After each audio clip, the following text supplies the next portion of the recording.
전세 사기 피해 어떻게 피해갈 수 있을까요? 아사집 미디어 조선혜입니다. 오늘은 부동산 얘기를 좀 할까 하는데요.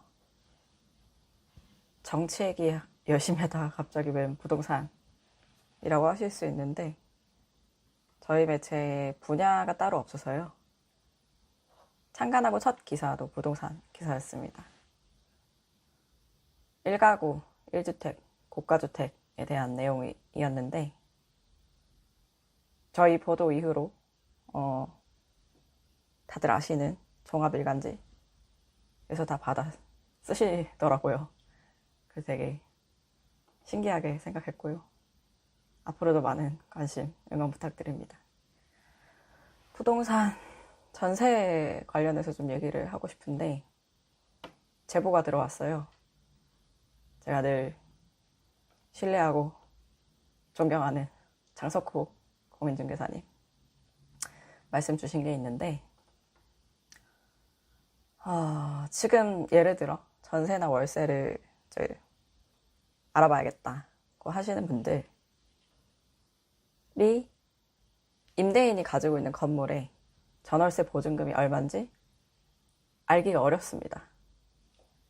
그런데 그걸 아는 게 왜 중요하냐면 혹시 집주인이 의도적으로 대출을 많이 받아서 보증금을 못 돌려주고 집이 경매, 공매에 넘어가면 이건 전세 사기인 거고요. 근데 의도하지 않았는데도 그 사정상 보증금을 돌려주기 어려운 상황이 됐을 때를 피할 수 있습니다. 이 보증금이 많이 물려 있으면 뒤에 다시 설명드릴 건데 그래서 그거를 아는 게 좀 핵심인데 현행법상 지금은 공인중개사분도 그 한눈에 알 수 있는 게 방법이 사실상 없다고 하더라고요. 그래서 관련해서 법을 개정해보자 라는 제안을 하는 기사입니다. 그러니까 방금 말씀드린 것처럼 집주인이 막 과다하게 대출을 받아서 여러 가지 건물을 사요. 그래서 은행에 그 근저당이 많이 잡혀있는 상황이 되면 건물이 이제 넘어가게 됩니다. 그러면 세입자한테 돈을 돌려주기가 어렵잖아요. 그런데 이 근저당 액수는 그 등기 떼면 나옵니다. 근데 보증금 총액은 얼마인지 알 수가 없어요. 근데 예를 들어 법을 바꿔서 근저당이 지금 얼마인지 알 수 있고 전세 보증금까지 얼마인지 확인이 가능하다면 더 좋겠죠. 그래서 이게 왜 서류상으로 지금 어떻게 돼 있는지 설명을 좀 드리면 그 읍면동 주민센터랑 출장소에서 뗄 수 있는 전입세대 확인서라는 게 있어요. 거기 전입 일자까지 나옵니다. 그리고 세입자 수가 나와요. 그런데 이분들이 보증금 얼마로 계약을 했는지가 안 나오는 거죠, 여기에. 그러면 뭘 떼야 되냐?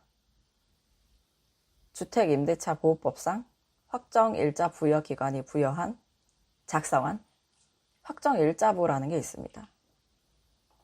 그런데 이 확정일자 부여기관이라고 하는 게 너무 많아요. 주민센터도 될 수 있고 또 설명을 드리면 읍면동 주민센터, 시군구 출장소, 지방법원 및 그 지원과 등기소, 그리고 공증인법에 따른 공증인, 공증사무소입니다. 그런데 예를 들어서 그 전에 세입자분과 계약한 아마 공인중개사분이시겠죠. 그분이 확정일자를 공증인에게 뗐다고 가정을 해보자고요. 공증사무소에서 그거를 작성을 한 건데 그러면 공증사무소에서만 이걸 떼줄 수 있습니다. 그게 어딘지 어떻게 아냐고요. 지금 내가 계약을 고민하고 있는 사람이 전 세입자가 어느 공증사무소에서 이거를 작성했는지 알 길이 없습니다. 물어볼 수도 없고 물어보는 것밖에 답이 없는데 안 가르쳐주면 그만인 거죠.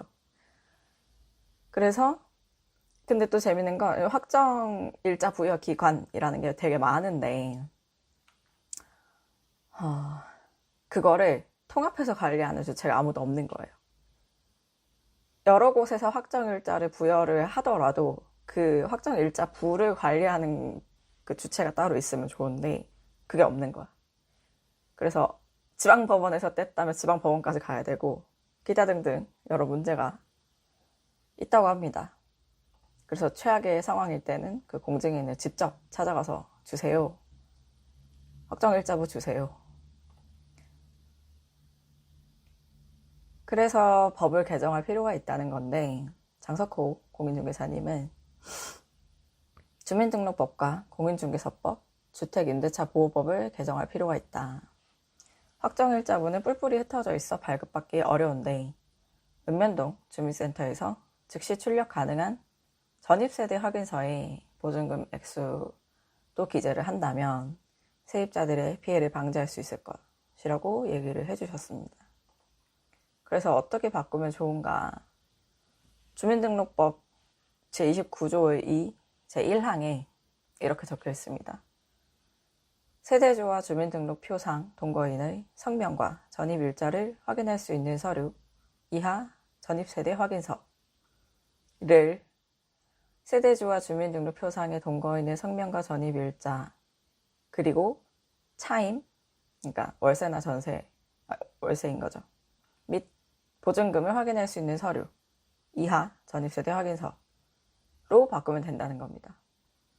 그러니까 전입세대 확인서에 들어갈 수 있는 그 항목을 더 구체화해서 추가를 하자라는 건데 그러면 이게 또 세입자분들끼리 저 사람은 전세 나보다 싸네? 어떻게 된 거지? 라고 그 분쟁이 생길 수 있습니다. 그래서 이런 프라이버시 문제를 좀 해결하기 위해서까지 고려를 하면 차임은 제외하고 보증금만 이걸 추가를 하면 어떻겠냐라고도 얘기를 해주셨습니다. 그래서 이 법을 고치면 공인중개사법, 임대차보호법도 따라서 관련된 항목들을 개정을 하면 된다고 하시더라고요. 그렇게 되면 이제 세입자분들이 근저당 등기 나오는 거 그리고 전입세대 확인서 맞죠? 를 떼서 보증금 이 집에 걸려있는 보증금이 다 얼마인가를 확인을 할 수가 있다라는 얘기입니다.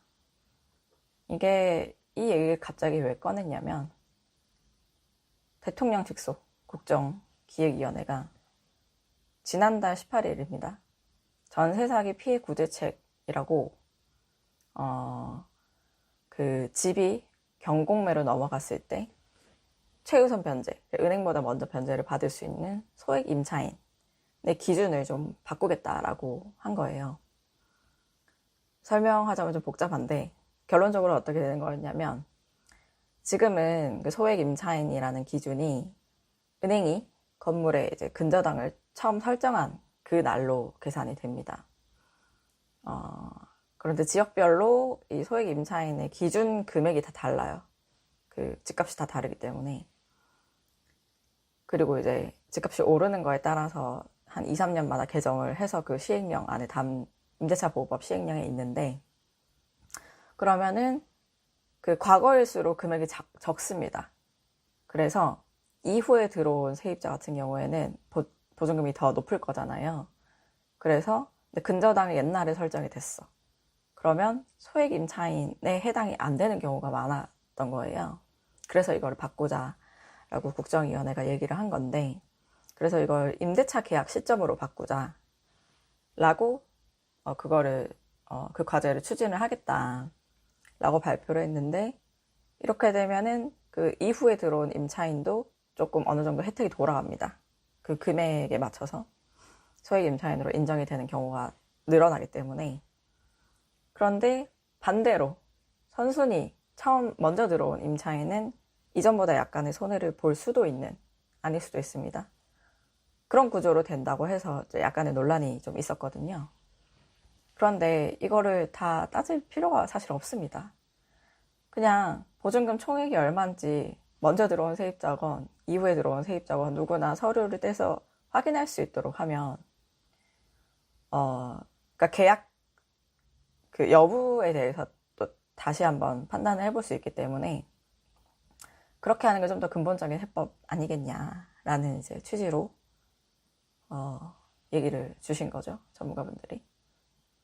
조정은 경제정의 실천 시민연합 토지주택위원장 님도 전세 피해를 방지하기 위해 관련 법을 개정할 필요가 있다. 다만 이 보증금 아까 말씀드린 대로 그게 무분별하게 공개가 되면 세입자 간 불필요한 분쟁이 발생할 여지가 있어 공인중개사만 발급할 수 있게 하거나 임대인이 의무 제출하도록 하는 방안을 고려해 볼 필요가 있다. 라고 해주셨습니다.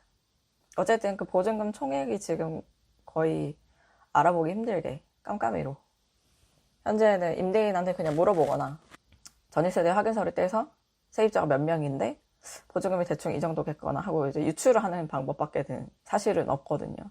이거를 개선을 한다면 프라이버시 문제가 있을 수는 있습니다. 사실 서로 세입자들끼리 그 해당 건물에 있는 세입자가 다 알 수 있기 때문에 이 사람 왜 이 가격에 들어왔지? 라고 하면서 좀 그런 상황이 발생할 수 있는데 저는 그거보다 더 중요한 거는 이 전세 피해를 미리 방지할 수 있도록 하는 것이 더 최우선이라고 생각을 해서 그런 거는 이제 서로가 좀 법이 개정이 돼서 그런 상황이 이제 계속 실행이 되고 있으면 사람들이 그거에 대해서 이후에는 큰 반감이 없을 거라고 저는 생각하거든요.